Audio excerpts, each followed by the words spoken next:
Nova Manhã. Corpo, cabeça, coração, com Renata Venere. Os fatores de risco mais importantes no desenvolvimento de doenças cardiovasculares são todos aqueles que a gente vem aprendendo aqui ao longo dessa série especial. Sedentarismo, diabetes, pressão alta, obesidade, uso e abuso de cigarro e bebida alcoólica também, estresse, sono desorganizado, é muita coisa, gente. Só que tem outros fatores bem menos comuns e que tem a ver com a genética. E é exatamente sobre isso que trata hoje a coluna da jornalista Renata Venere, que conversa com o cardiologista do Hospital Alemão Oswaldo Cruz, o Rafael Amorim. Fala, Renata. Fala, pessoal, tudo bem? Corpo, cabeça, coração, coração, coração, coração. A gente segue aqui nessa tecla, porque infarto, AVC podem ser prevenidos, né? Com o mínimo de cuidado com a sua saúde. Mas é questão genética, onde é que ela entra, né? Que peso ela tem? Por isso que eu chamo aqui pra roda o Dr. Rafael Amorim, cardiologista do Hospital Alemão Oswaldo Cruz. Dr. Rafael, qual a relevância genética em casos de infarto e AVC?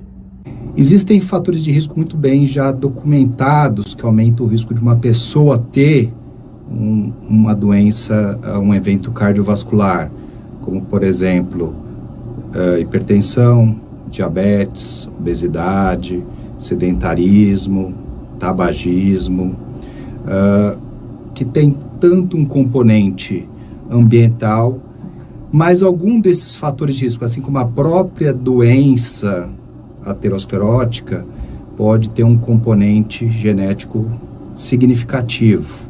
Essas alterações genéticas, muitas vezes, são relacionados a polimorfismo genético, que são pequenas variações genéticas nos nossos genes, e os genes fazem parte dos nossos cromossomos. E essas pequenas variações em diferentes genes, em conjunto, podem fazer com que o indivíduo se torne mais propenso à doença cardiovascular. Existem algumas doenças que a gente chama de monogênica, na qual um gene exerce um papel tão importante no desenvolvimento da doença cardiovascular que ele pode explicar o risco atribuível à doença de forma bastante expressiva, como, por exemplo, a doença aterosclerótica relacionada à hipercolesterolemia familiar, que mutações genéticas no receptor do LDL, que é o colesterol ruim, podem fazer com que o indivíduo tenha altos níveis desse tipo de colesterol e desenvolver doença cardiovascular muito precocemente. Mas há outras mutações que também em outras vias que podem estar relacionadas à doença aterosclerótica precoce. Atualmente se fala muito na genética da LPAzinha, da lipoproteína A, assim como a polipoproteína A, a polipoproteína B. São essas vias dos lípides podem estar bastante implicadas na ocorrência genética, na influência genética da doença cardiovascular. Estudos de meta-análise mostraram já em diferentes populações, em diferentes partes do mundo, já identificaram polimorfismo, variantes genéticas que estão relacionadas ao desenvolvimento da doença cardiovascular. Chama atenção as variantes do locus gênico 9p21, que podem estar fortemente relacionadas à doença cardiovascular. Doutor Rafael, e o que já se sabe sobre essa relação, né, de fatores genéticos e fatores de risco? Se a gente pensar no aumento das chances de uma pessoa vir a ter um problema cardiovascular, como é que se cruzam esses dois fatores?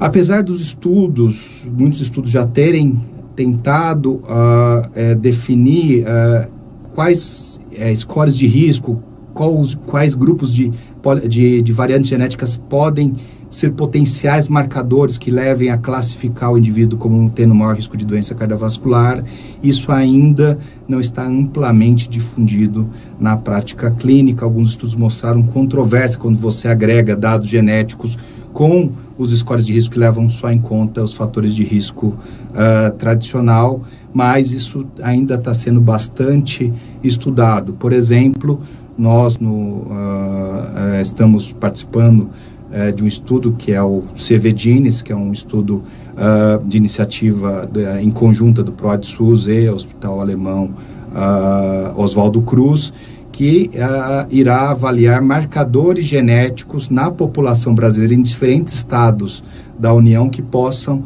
estar relacionados à ocorrência de doença cardiovascular, como, por exemplo, infarto, acidente vascular cerebral e doenças vasculares periféricas, associando esses dados genéticos com dados ambientais que podem variar conforme a localização do indivíduo, se ele mora na região norte, na região sul, na região sudeste, centro-oeste, nordeste.